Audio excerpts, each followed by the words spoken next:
It's saying the video has been up. The video is unavailable. The video has been removed by the uploader. What is that?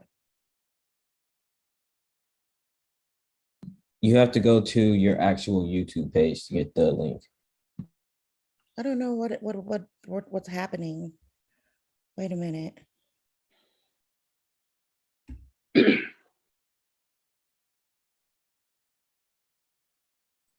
What's the YouTube page? It's supposed to show up on my Facebook, but it's saying, I don't know what it's saying right now. Hold on. Oh, shoot. It's always something with this. I don't want to. Are you guys there? Yeah, Yep. I'm just muted because of Yeah, I want to make sure that.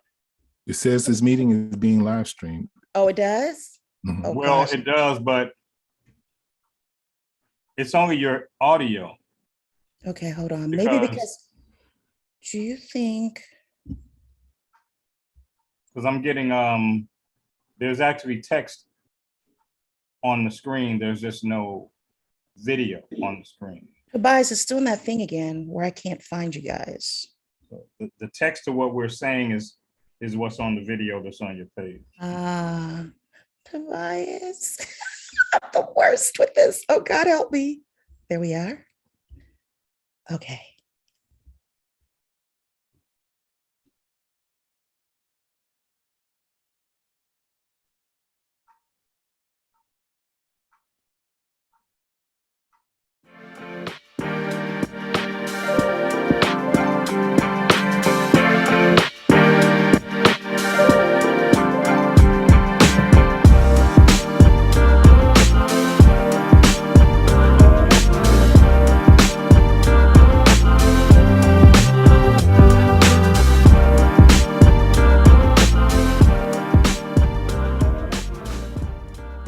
Hi, I'm CHAR.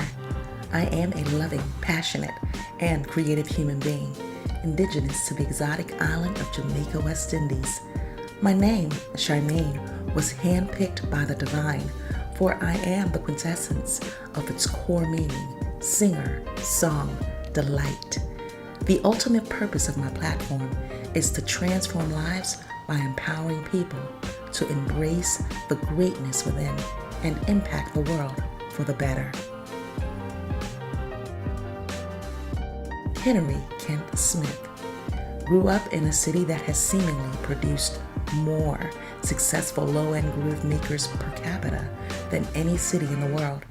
Henry has worked hard to become one of Chicago's best. A 25-year music industry veteran, Henry is part of a rich tradition of world-class Chicago bassists. His performance resume showcases the Chi-Town musical trademarks of talent, hustle, and versatility to work in any musical genre. Sandy Cummings is a jazz singer and coach. Her early singing career started in 1970 through 1974. Sandy was born in Brooklyn, New York, and arrived in California in 1953. She lived up and down the state until college and has been in Santa Barbara since 1965. Sandy earned a bachelor's in sociology and a master's in psychology and is a retired volunteer marriage and family counselor after practicing for 22 years. Sean Mason, a native of Chicago, is a versatile artist, entertainer, writer, and public speaker. He is the host of the indie TV Live from the Cave. Sean's love for lyrics led him to sharpening his skills as a poet, and he eventually gave birth to a blog called The Lens of My Life, through which he shares his insight on life, love, and relationships. That name pays homage to the Chicago-based photography business Sean began in 2012.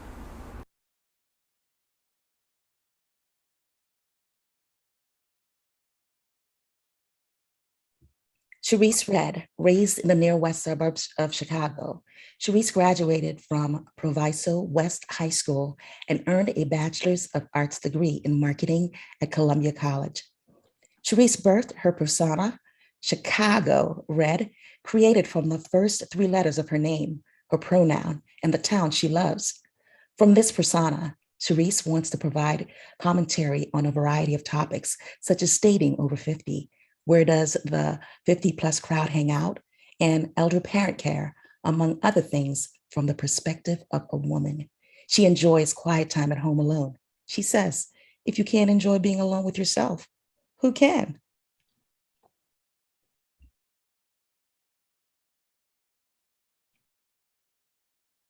So I think one of the most important parts of the art of proper communication is not only listening, but being able to take off your own lens in order to really fully understand and empathize with someone else's point of view.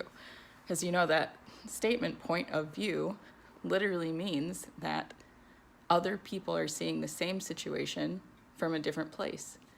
So the only way you can find that commonality or that understanding of everyone's perspective is to be willing to take off your own lens so that you can really understand where the other person's coming from.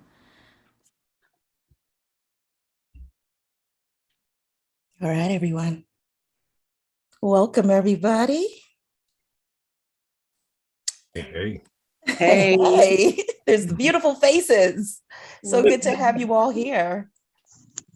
Good to be here. Hey. Yes, there's beautiful faces. So good to have you all here. Somebody's, Good to be here. Echo. who's that? The echo.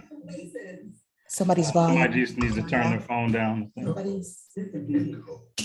who's that? Echo. Somebody's volume. Somebody just needs to turn their phone down. Is that me? That's the echo again. God, I hope it's not me. Is that me? That's the echo again. Sorry. It's like a delay. Okay, here's the test.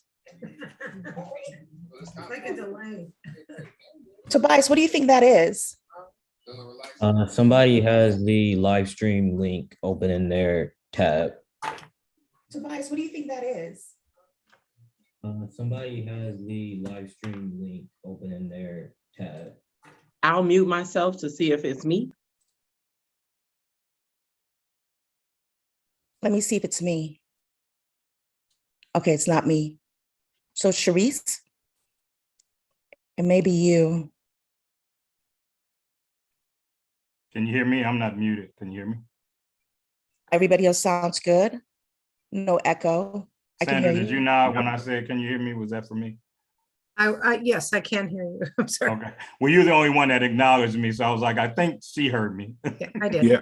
Oh, I No answered. echo. Can you hear me? Charisse Here is it is. muted. I think she was Oh, the source of Here the I problem. am. I'm back. Figured it out? We're all back, I believe. Awesome. Sounds good too. All right. All right. Hello, Darlene. Thanks for joining. Okay, so as you all know, and you can probably figure it out, that was my daughter. She is 32 years old. I She did just not know that. I didn't catch that. You didn't? Yes, she's a pre-registered psychotherapist. She just graduated with her she just finished her master's program to become a psychotherapist. And usually whenever I'm having issues with understanding different subject matters in our conversations, I tend to ask her, just so she can, I can hear it in a different way. And she understands me and how I process. Because of course, I don't know about the rest of you guys, but when I was growing up, conversation wasn't a thing. It was kids are seen and not heard. So unfortunately, I grew up with that mindset where I didn't share my opinions. I didn't share my ideas. I just took everything as face value, where that's the purpose of this platform, is to encourage dialogue and honest communication. So with adult conversations, we've been having some, transparent, some transparency in our dialogue. And Henry and I, from the last show, there was something that he brought up, and apparently the way I comprehended it was different. He said that he and Will, this is the art of communication. And he said that he and Will actually said something that was exactly the same, but I didn't interpret it as the same. So I want to play that now. We're just going to look at it and just like dissect it. Go ahead, Tobias.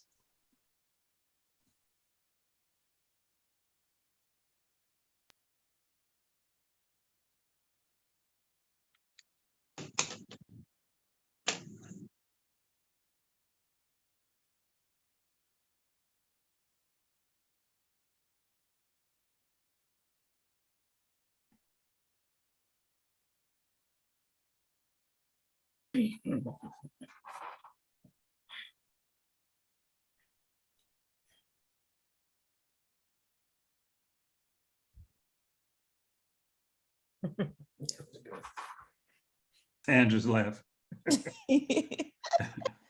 Okay. Now, I'm not going to tell you how I interpreted it, but I want anybody to chime in. Tell me what you got from those two. Do you see the same thing? Are they both the same thing? Did you, Well, you remember from what a- Is that your question? I couldn't, I didn't hear you. Go ahead, Sean. I was gonna say, from a verbiage standpoint, I understand how somebody would read them and maybe get something different.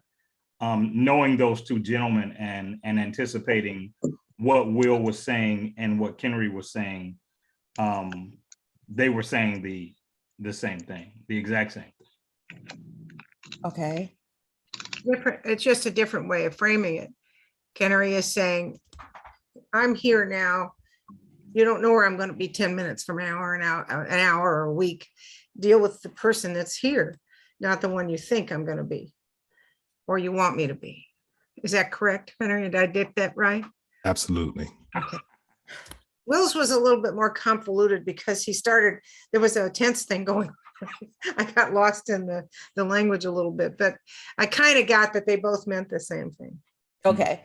So what I broke down to Kennery is, okay, so with Will's, let me see if I can find. I think where Will placed the word not could throw you off a bit. But like I said, knowing him a bit and knowing Kennery for an adult's amount of years, and speaking his language largely most of the time, I know exactly what he was saying. So I leaned more into, I understood Will's version of saying this a lot easier than I did with Kennery, because I shared that in my relationship, my marriage, I saw my ex-husband's present and did not look at his potential. And in the 23 years, the person that I married wasn't who I saw in the future.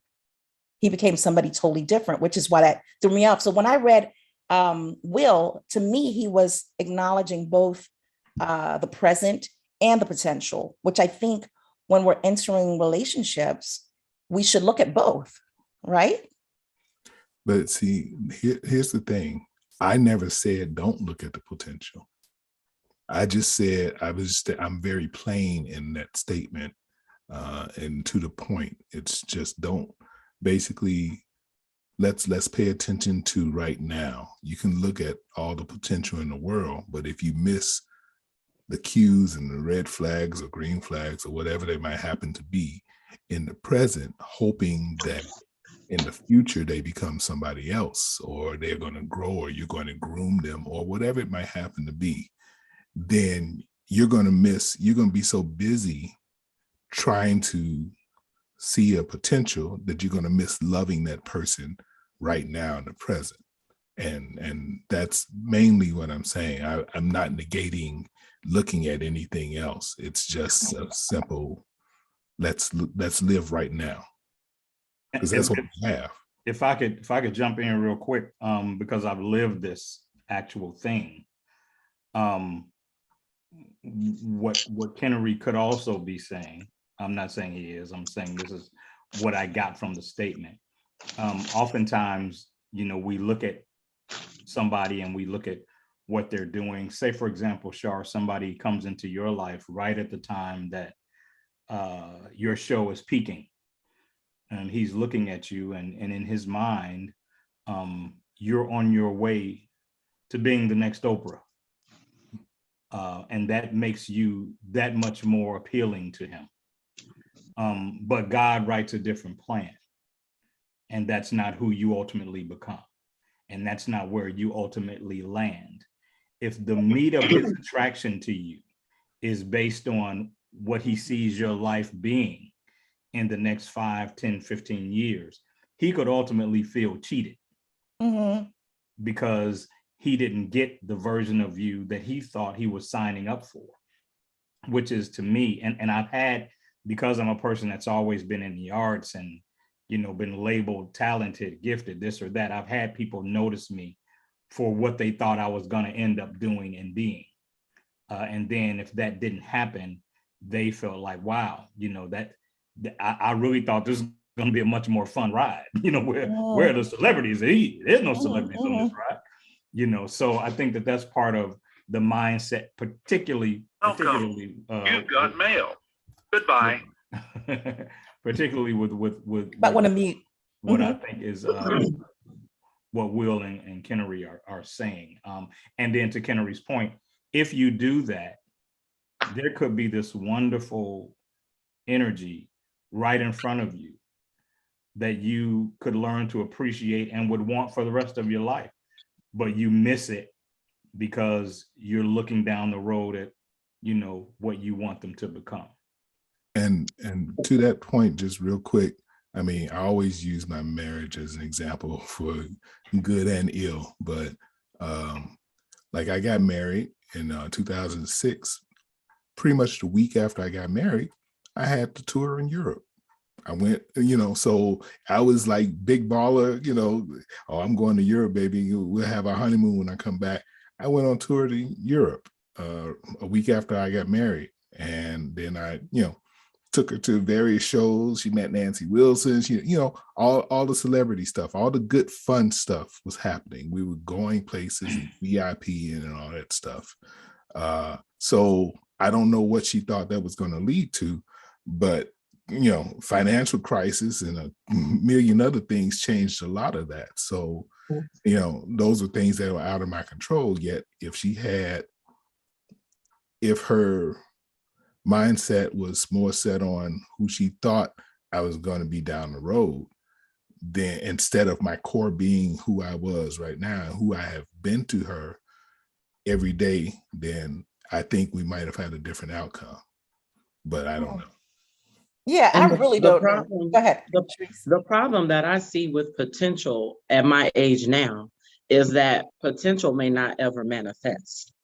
And if I'm basing my attachment with someone on what I think they can be, then I'll be frustrated if they never become that.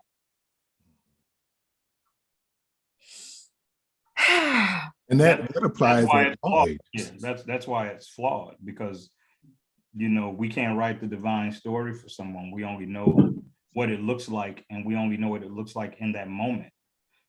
It could be because your heart is taken to a different place. It could be an injury. It could be a whole lot of things. It could be a health condition. It could be a whole lot of things that derail, what your plans were,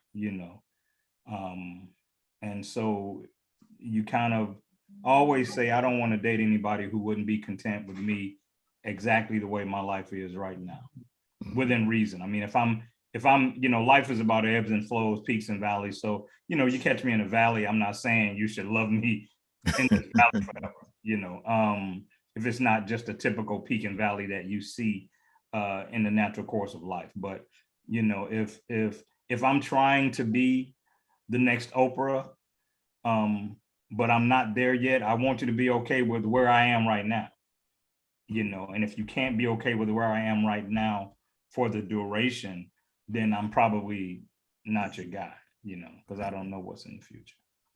So thank you so much.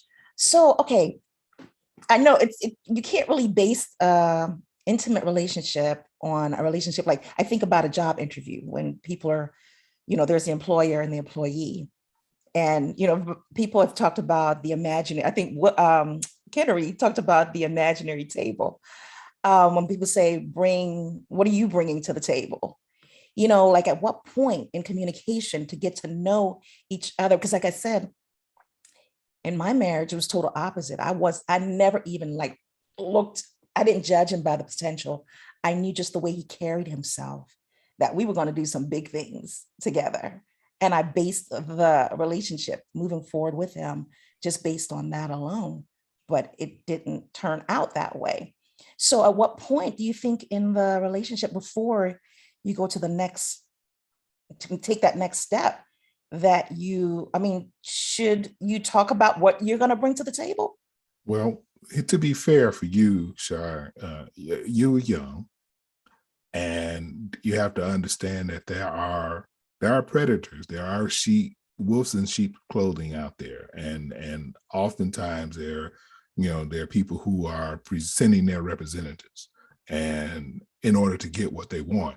So, if I think about how old were you when you got married? I was 19. When I think about my 19-year-old self, I would have been a fool for a lot of things that, experience has taught me to not be a fool for. But it's not a character flaw. It's experience and it's life. So, but when you have also someone who is, how old was he? He's 4 years older than me. Okay. So he wasn't that much more experienced. Exactly. So I have to say this. Oh, go ahead. No, go ahead.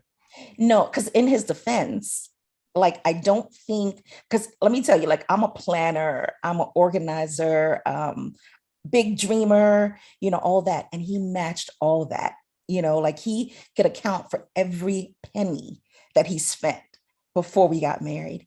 And then when we got married, it was like everything just went out the window. And I honestly, when I think about it now, it's like it was fear, because he didn't have that training, how to be a husband. He didn't have an example of how to all the responsibilities. That's the only thing I could think of, because I don't know, like all the other stuff I'm telling you, I never even saw that coming. But here's the thing. Again, coming back to the present thing, paying attention and loving someone in the present. If we really focus on the present, kind of beam in on it, sometimes, not always, but sometimes we can see things that will give us warning. What happened with him was not life, it was a character flaw. What the way you have described who he was and who he changed to, that was a character flaw. That was not life happened to him or he didn't have experience and then he just kind of changed. This is a totally different person that you ended up with. And so to me, it's hard to see through that, especially when you're young and you haven't had any experience either. But the fact of the matter is, we all have life. I've had some life and I'm having some right now. But my character is allowing me to work through it, where I'm trying not to allow those challenges to change who I am. And that is the thing that's key with anyone that we get involved with. You want somebody who is going to stay as true to who they are through thick and thin that they can. And that's a core characteristic. Okay. Well, let's talk about the love languages, because I don't know how many of you on here. I mean, we're all over 50, I think, right? Yes. 50 and over. Oh, yeah. And I don't 50 and over. I'm still young, so whatever. But I know I want to pursue being in a relationship. I want to spend my life with somebody, and I don't want to make the same mistakes that I made before.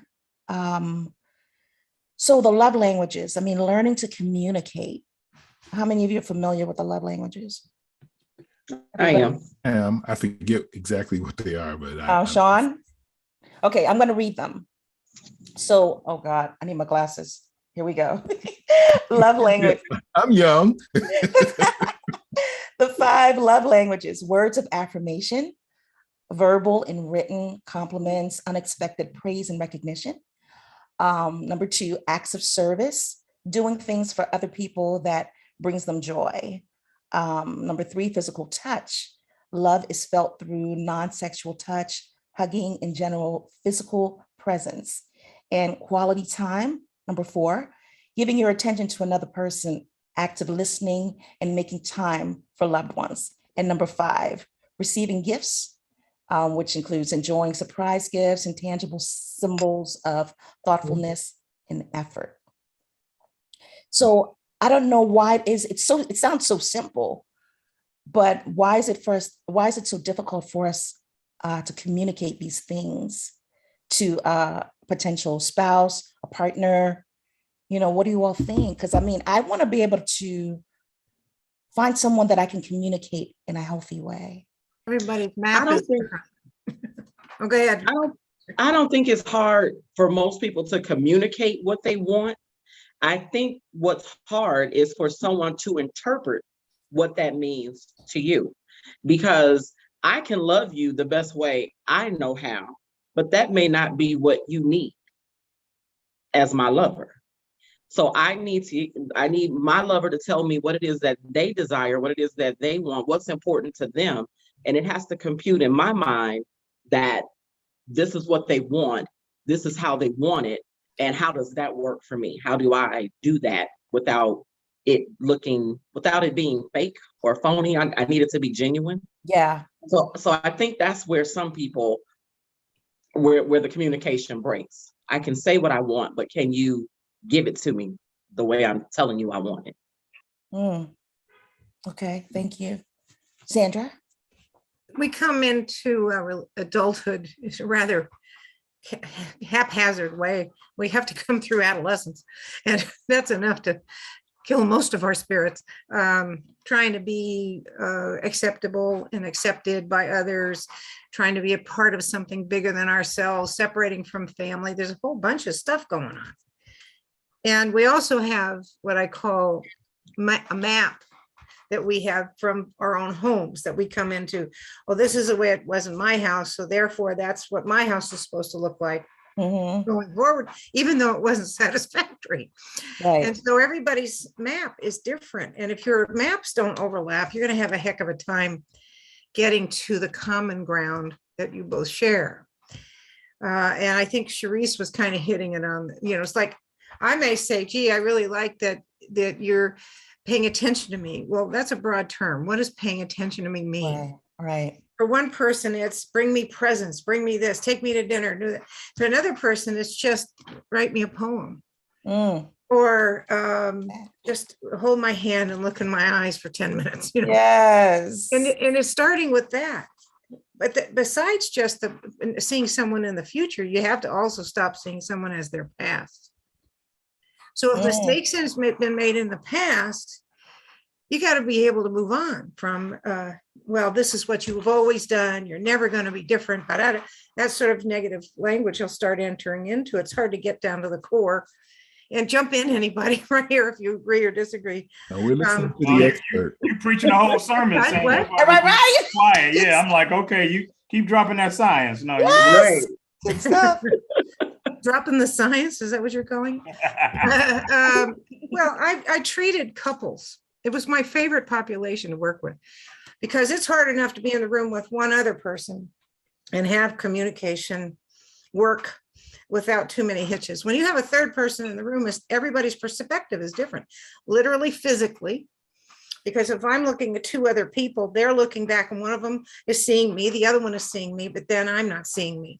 So you can have different dimensions in a relationship. I loved working with making the implicit explicit. This is often where women get caught up in the idea that they're supposed to be taken care of and how it's supposed to be done, because we had Father Knows Best and Donna Reed and all those TV shows that gave us templates about how home life was supposed to be, and our houses didn't look like that. We didn't have any example in our own experience. So we grow up with the fairy tale, the fantasy that can't be lived as we imagine it, but we can create our own. We can have some construct of input to creating the space that we want to live, the peacefulness, the passion, the intensity, the quiet, the doldrums, dealing with the ups and downs of everything. And a lot of time that just takes age. You start letting go of expectations that you once thought were important and they really aren't. I lost a husband after 22 years of marriage. And I had a long, hard thought after he died. Would I take him back if I could? Wow.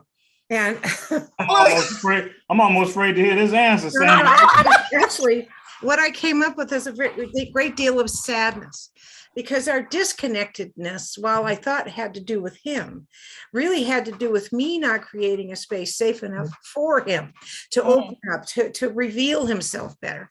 And I had a great deal of grief around that. But it wasn't long to stay that way, because I had a couple come into treatment that it worked very well for me to remember that moment when I asked myself, what I had a couple that they were just bickering all the time. I called them the Bickersons affectionately. They just fought for the heck of it. And every week they bring in the fight of the week. And for the first year I worked with them, I couldn't get past the fight of the week. And I was supposed to be the referee post-mortem. And so he had just died about 2 weeks before, and they came in for a treatment, and they knew that he had died. So I said to him, I said, look, I'm not sure this is working. They said, what? That we do a fight of the week every week and nothing's shifting in your relationship. So I want to know if you're both invested in really working on your relationship. And they said, yes. I said, okay, close your eyes. Because I want you both to answer this, but I want you not to look at each other while you're thinking about it. If your partner were to leave you tomorrow, what would you miss? Wow. That is a whole other dimension. That's, oh my God, why did I like him? What did I get connected with? Where is the guy that I met in the first place? Where is the woman? And their eyes flew open and they looked at me and they realized that came from a really personal place. Mm-hmm. And I said, look, I'm not asking you to reinvent the wheel. I'm just asking you to take a peek at what it was like when it was good. You can get there. You can't go forward with where you are from now. Ultimately, they stayed together. They wanted to have children. I was so shocked. I ran into him about 3 years ago. I was very grateful to know that drop of water from me, that one question opened a river of information inside themselves. Good stuff. Wow. Because That's a powerful question. I mean, what did you miss? Not what didn't you want? What did you miss? We get so caught up in our, what's right there in front of our face, what's making us upset or angry or whatever. Yeah. And we miss that. CHAR, that's kind of like that, the picture of the two sculptures that I sent you. Tobias, you can put that up now. Keep talking. Oh, did I bring it up soon? Yes, I was gonna mention that. Go ahead, you can talk about it. Go ahead. But it's, there's that inner. I've seen that before. Yeah, it's beautiful. That still wants to connect. And if we just go back to that simplicity, if we could, it's hard for a lot of people. And some people, they're just beyond that space. But that's always the thing that will allow for a reevaluation and a reset if you let it. And that's the fear, isn't it? Is this the fear of actually revealing the final layer of exposure? Can I really trust this person? When you've been married as long as I was, and you come to realize that you never really trusted him, well, that's scary. Not because it's not trusting because of infidelity, but not trusting him to hold my worst thoughts and feelings and love me anyway. You know what I mean? It's that sort of thing. And I realized it too late, but it did a lot of work. It caused me to do a lot of inner work and listen differently. When I hear people in conflict, I'm really good at conflict resolution, because one guy and gal came in and usually the battle is over how many times a week people are having sex. And generally, as a general rule, men want more sex than women do. Though that's not always true. That's what I was about to say. But okay. So this girl was, her way of punishing him was to deprive him of sex. Now, do you know any women in this room that have ever done that? I will admit to that. Just, I'm so mad at you. Don't come near me. Don't touch me. So I looked at her and I said, I asked her if she liked. What'd you say, Sean? I'm laughing at Sharice. Sharice is like, he might try to punish me by not giving me some. But I think this is a fairly I don't care whether we're mad or not. It's going down. It's going down. But women often function from a passive aggressive place. And so they won't let you have access to her face or her eyes or anything because she's so pissed to the tits that you can't do nothing. So this girl was probably about 25 at the time. And I looked at her and she's really mad at him. And I said, okay, I have to ask you a basic question. She said, what? I said, do you like sex? Oh yeah, I love sex. I really love it. I said, okay, can you help me understand then how this punishment works? You're punishing yourself while you're trying to punish him. You need to find another way to punish him. You need to figure out another way. Don't cook or something. And you can't punish him by not saying anything because he wants you to shut up. So yeah. So I mean, every dynamic has its own little doorway, and a therapist, all they can do is try to figure out how to crack the enormously hard shell on the outside. Therapists don't have answers, they just have questions, really good questions, and they make you think like you never wanted to think before. And it comes down to personal responsibility. What is it I want? How can I get there from here? What do I need to do to make this better? And if everybody's doing that, sooner or later, you're going to land in the same spot. But all of these are factors, Kennery. You're thinking the thing about the potential. I don't believe I ever thought of my husband in that way, but I do remember thinking, gosh, he's capable of so much more than what he's doing. He would complain a lot. He'd be unhappy in his job. I said, well, change jobs. I don't care. We'll figure it out. Go change. And he was just afraid. And he couldn't say he was afraid. And I wasn't prepared enough at that time to know that that's what the issue was. Right. That's hard to recognize. It's hard to recognize in people because they'll color it as something else, even your fault. So, and the same as with, so one of the things that CHAR and I talked about before, just on off time, communication wise, is when somebody doesn't communicate exactly what they feel in a situation, so you don't know how to respond. Like you said, Sandra, you don't know what to do because we can't read minds, and oftentimes we think through familiarity that we should be able to read each other's minds, and that's just not possible. But I think that we just don't take a moment to stop. Here's the phrase you weren't familiar with, CHAR, digging our potatoes. What? So digging our potatoes. So if somebody is trying to communicate something to us, and you're supposed to be giving them space to do that, and you're supposed to be actively listening. Instead, you're actually spending that time coming up with your response. You're digging your potatoes like you were jumping double dutch, and you're just on the sideline, just waiting for your turn. Right. Yeah. Right. That's one of the main problems with how we miss hearing each other, besides the fact that some people don't know how to communicate what they're feeling too. So it's two sides. But like you said, we listen to respond. We don't listen to receive and process and then answer with that equipment. We, like, most of the time I've seen people, I'm saying something and then they jump in 35. I'm 35% of the way to 100% I'm saying, and they jump in and respond. Well, you can't be responding to the 100% of what I was going to say because I never got to say it. Right. So you're only responding to 35% of what I was going to say. And that other 65% may have been the answer to to your question, or it may have been something that would have negated you responding in the way that you are responding now. But we're so equipped to jump in the minute. And I will tell you, if you start preparing your response, you're no longer listening. That's right. Not only did you respond to 35% of it, you didn't even hear the 65%. Exactly. Might not have heard the 35%. Yeah, because you were preparing your own answer. Right. But something that you guys said a little earlier, I thought was so poignant in regard to the communication piece.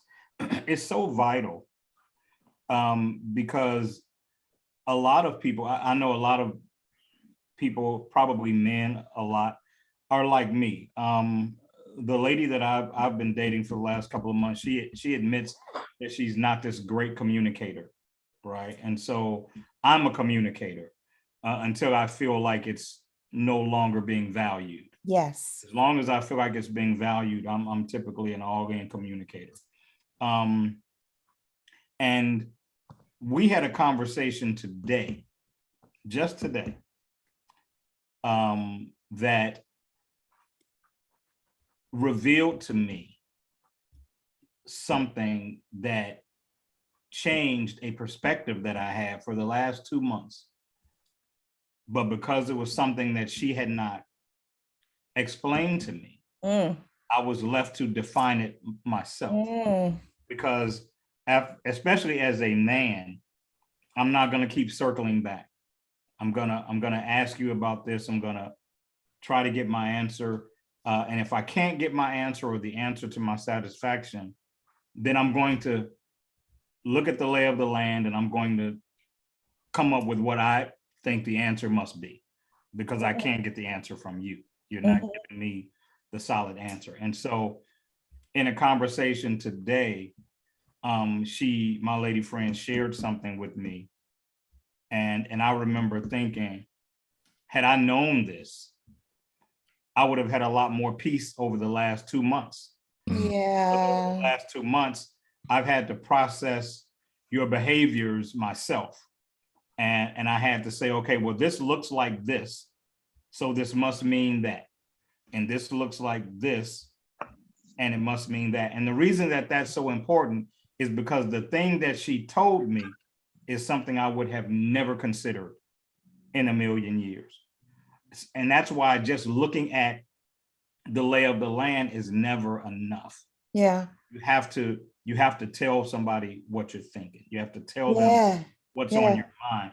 And for some, maybe worse than others. For me, I'm really not the guy you don't want to know what you're thinking, because if I have to define it myself based on my history, I'm probably going to come up with the darkest definition in the whole damn world, just based on my own past.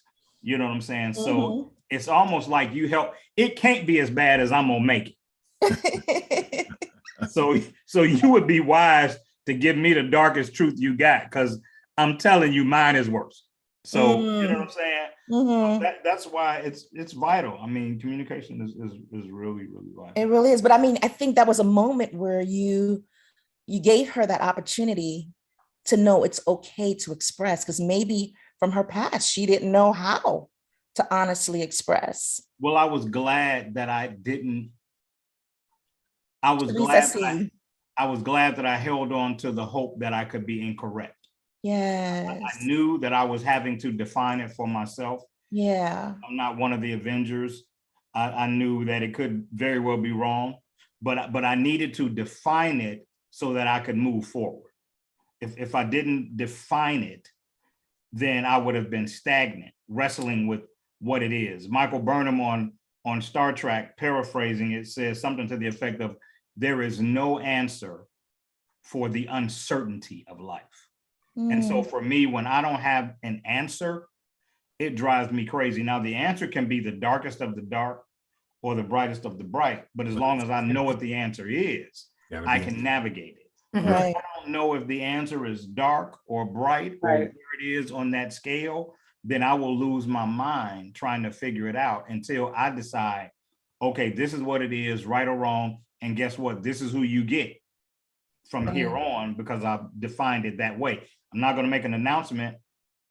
I'm not going to get into it with you, but I'm going to decide what it is, and then I'm going to move forward equipped with what I've decided it is. You can make an educated decision. Mm-hmm. That's the key. And that's, to He me, took a leap. Don't lose your thought.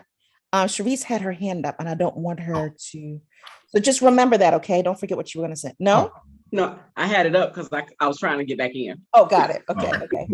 yeah, I was just going to say that that is like the centerpiece of communication to me, besides just knowing when and how to communicate, but providing each other with educated information so that it can make an educated response to whatever it is. I always say I've never been a person's like, I don't care how bad it is or how bad you think it is, tell me about it. Let's talk about it. I need to be able to say, we can talk about it and you feel safe talking about it. I try to lay down that framework where you're always going to be safe to bring to me whatever it is you feel is important to bring to me.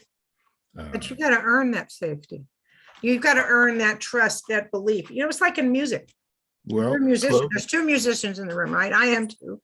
I am too. And 4 of us. Okay, so there's 4 here we musicians, are. 5. Here we are, depending on the other person to provide the chord structure we need to sing the song. We need this tempo. The drums have to be such so we can understand the meter. It has to be like that in relationship too. We can't be imagining what somebody thinks because we see them as clones of ourselves, and that's usually the first mistake. Oh my, you meet on some key issue and you go, oh, he's just like me, how wonderful. And you assume everything else is going to be the same. You stop exploring. I had a couples professor that I really admired. He said, the best relationships are those in which the partners remain infinitely curious, meaning you don't assume what this behavior is. You just kind of go, that's interesting. What led you to do that? It's different. It's different. Explain to me. It's not accusatory. It's simply exploring. Oh, well, he does, like I had a guy I worked with that had a tuna sandwich every day for lunch for 10 years. And one day I said to him, do you ever get tired of tuna? He says, no, that's my favorite. And I thought he was just, that was his wife's kind of monochrome way of dealing with him, was giving him a tuna sandwich they actually loved it. And I would have made the wrong assumption based on just watching him very deliberately open up his lunch every day. We can see a lot in simple behavior. Yes. And it can be very benign response. And I applaud you, Sean, for having the introspection, knowing yourself well enough to know, hey, wait a minute, before we go another step, I got to have this box. Yes. I need to know this part. We're not going anywhere down this road. Exactly. And you gave her that opportunity. Right. That right there. That right there. Okay. So I have to tell you all this before we can continue. We'll keep talking, and whoever needs to go can go, because this conversation is going to really good. It's getting nice. I like the way it feels, because again, that's why I love talking to Sean and Kenry and Will, men who have, who understand the importance of communication, and women, I know Sandra, I've heard her, and Sharice, I'm getting to know, but communication is very important to me. But again, my voice was robbed from me as a child. And I became a teenager who never spoke or expressed. I became an adult who never spoke or expressed. So when I got married, like, my husband was very talkative. He has the gift of gab. And as Sandra was talking about sex, that was, I guess you can call his love language. I don't know, because that's pretty much what he wanted all the time. I didn't mind, but it was just that he didn't understand, being young and not being trained. He didn't understand what my body as a virgin, because I had never been with anybody before. And as a virgin, not having those conversations, not touching me the right way, my body, again, that's, if I had told him what was happening to my body, we could have adjusted and learned how to make love together. But it at was 22, he wasn't going to know. I promise you. What did you say? At 32, he wouldn't have known. At 22, he. That's my point. So right. what happened? You know where the breakdown, that's why I always say, I'm not painting him out to be a villain, but this is a very important topic in relationships. I needed to tell him that my body wasn't reacting anymore because he didn't take the time to let the juices flow. I mean, like, you know what that's like? Hallelujah. You are not a microwave. You are a kettle stove. Right. Well, I will say this though, Char. Real quick, Sean. So this just don't lose your thought, but this is where I shut down. And it was like a month in, because the only thing he could say to me was, it wasn't, baby, let's talk, like, what's wrong? It was, because we were having like sex morning, noon, and night. You know what I mean? And I was enjoying it, but after a while, my body just shut down. And the only thing he could say to me was, you're ugly, who would want you? But he said it was that little boy in him. So I immediately just like, and I never felt attracted to him anymore. And it wasn't until like years later that I finally verbalized this, you know, so I can't make him out to be a villain. He just didn't know. Well, Well, he was a little boy. I wanted to say real quick, because I know we're running out of time. I know sex has been cheapened so much. Say that again. Sex has been cheapened so much, especially the perspective that women have in terms of the man's lens, the way a man sees sex. And so it becomes lost on a lot of women that when a man loves you, that is actually one of the most significant ways that he affirms his love for you is through intimacy. And so if he hasn't taken the time to make sure that it's in a framework where you can receive it, Char, which you weren't able to because it wasn't in a framework where you could receive it, then he couldn't affirm himself with you. That was his fault. But the point I'm making is what you saw as sex, especially if you get older, when you're talking to a man who's 40, 45, 50, that's actually the way a man often affirms himself and affirms his love for you, is through the doesn't have to be sexual, but it's intimacy, it's touch, it's the physical touch, it's that kind of action. It's just that sex has been cheapened by men who aren't trying to love somebody, they're just trying to have sex. Right? So those men have cheapened what sex means to the man that loves the woman that he's with. And so that woman has to try to tune out all of the history that sex has as this goal that a man has. I feel for women every day. One of my good friends, she has some of the best legs ever. And we were at an event the other day, and she told me about 4 different guys that hit on her that day. And I said, what did you have on? And she showed me a picture.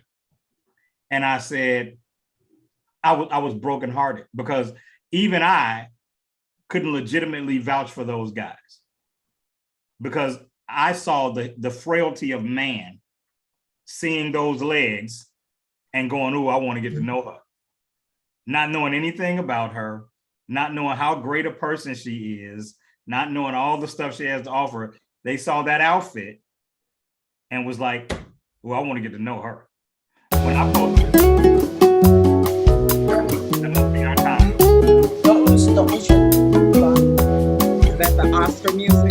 Right. Put in episode 2 next week. Wait, we're gonna come back on in a minute. Goodbye, you're so awesome. There is a thing about not knowing what you Hold on 1 minute, because I can't hear. Is there any way we can? That's the bias. Because our time is coming to a close, but I can't hear you guys talking. So Zoom is just being rude. Is that what that is? What'd you say? I said Zoom is just being rude. But this is our first time doing it like this, taking the music out. I mean, taking the show out with the music. He said we can keep talking, but I'm having a hard time hearing you.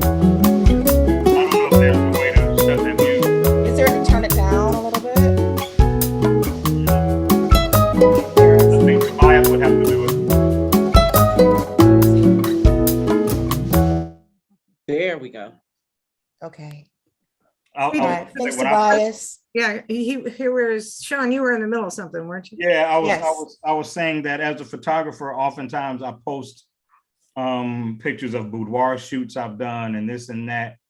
And you would be surprised how men are in my inbox. Men? Yeah, because they see a picture of a woman that's fine and they're like, Kennery needs to be unmuted. what's her name? That kind of thing. And I'm like, man, I understand that she's beautiful, but if that's enough to have you in my inbox, then I'm thinking your goal is sex.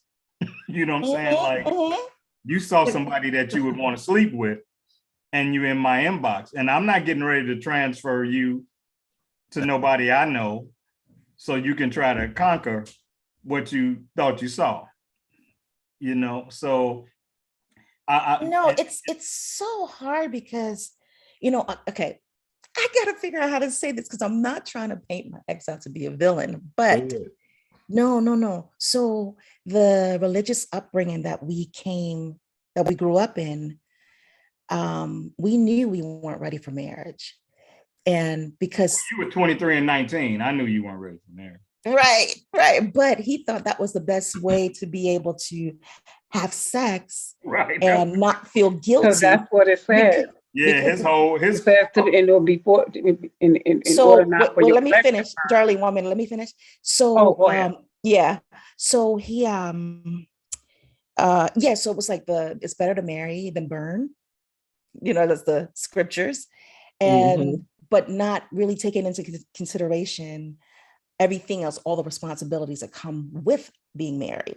So the pressure of that just took its toll on him and his frustration. So he thought like sex was gonna see, I want to have that topic about the art of making love, because I think a lot of men and women, and not even gender, I'm trying to get out of that, but we have not been taught, it's just the act of sex. It's not making love, connecting with your mate. Sorry, go ahead. I cut somebody off. No, time is of the essence. Timing is everything. And sometimes it's the day of the month, or you just had a success in your life and you're feeling ebullient and now you want to be sharing it with somebody.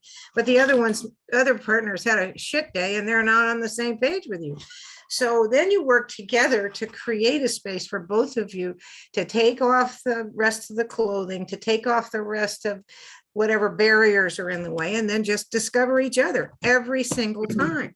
That just sounds so good the way you said that. That's all I ever wanted. That is all I ever. Can I tell you all, like, when it was time to, I would plan moments. You know what I mean? He didn't realize it was like a production. It was a production for me. The rose petals and all that, negligees and packing picnic baskets, taking him by the water, by the lake, all that. But he said that didn't really mean anything to him. It was more about the act. Because, and I'm the same way, Char. I tend to do things for other people that I want done for me. And as you were saying it, I'm thinking to myself, that's because that's what you like. You like that. Yep. So